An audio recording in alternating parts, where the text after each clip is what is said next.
Good morning. কেমন আছেন? Market তো একদিন বাড়ছে একদিন পড়ছে।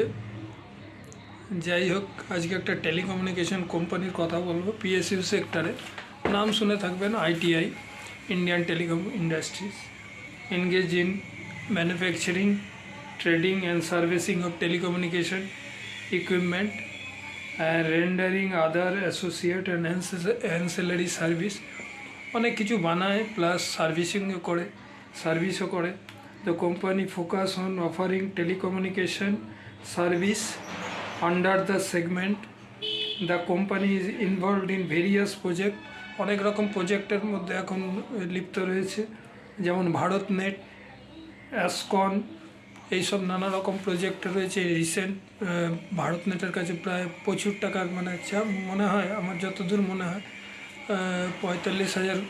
4,500 কোটি টাকার অর্ডার পেয়েছে। আবার রিসেন্ট একটা অর্ডার পেয়েছে। আর গভর্নমেন্ট অর্গানাইজেশন টোটালি যারা রিস্ক নিতে পারে, কারণ রীতিমতো লস করে যাচ্ছে কোম্পানিটা। এইবারে কিন্তু বিক্রিটা অনেক বেড়েছে আর লসটা একটু কমেছে।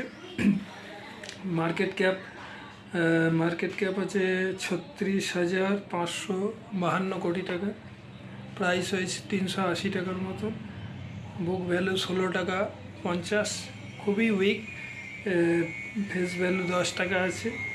সেলস এবেলা 1,016 কোটি টাকার করেছে, লস আছে 70 কোটি টাকা। ইকুইটি আছে 961 কোটি টাকা। বললাম হিউজ ইকুইটি, কিন্তু প্রোমোটার হোল্ডিং মানে গভর্নমেন্ট আন্ডারটেকিং 90% প্রোমোটার হোল্ডিং, আর গভর্নমেন্টের কাছে আছে 7.90%। মানে মোটামুটি 98% কাছে গভর্নমেন্ট অফ ইন্ডিয়ার কাছেই রয়েছে। পিএসইউ বলতে গেলেও তো আন্ডারটেকিং, তো গভর্নমেন্টেরই টোটাল মালটা। তো যারা হিউজ রিস্ক নিতে পারেন, এটার উপরে নজর রাখতে পারেন। এই শেয়ারটার উপরে নিতে বলছি না, নজর রাখতে পারেন আইটিআইয়ের উপরে। ইন্ডিয়া প্রচুর পুরনো কোম্পানি, আগে অনেক দাম থাকতো, এখন রিসেন্ট পড়ে গেছিলো, নিয়ে আবার এসব অর্ডার পেয়ে আবার আস্তে আস্তে এটা বাড়ছে। তো আমার যেহেতু মনে হাই গেল বোধহয় 402 টাকার মতন হাই গেছিলো, নিয়ে আবার পড়লো 350 মতন এলো, নিয়ে আবার আস্তে আস্তে বাড়ছে। তো আমার মনে হচ্ছে যেভাবে বিএসএনএলের ওপর নজর দিয়েছে গভর্নমেন্ট অফ ইন্ডিয়ার, এরা হিউজ অর্ডার পাচ্ছে। আগামী দিনে কিন্তু যদি প্রফিটে ঢোকে তাহলে অনেক দাম হবে এটা। আমার মনে হয় আরও হিউজ পোটেনশিয়াল আছে বাড়ার।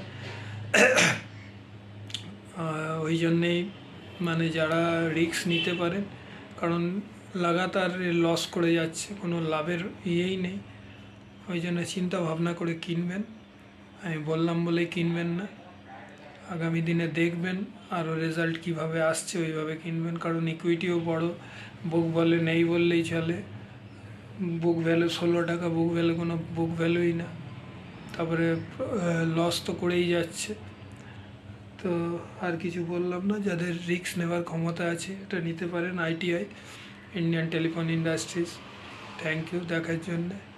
পারলে একটা সাবস্ক্রাইব করে দেবেন। নেক্সট ভিডিও দেখা হবে। রাখলাম।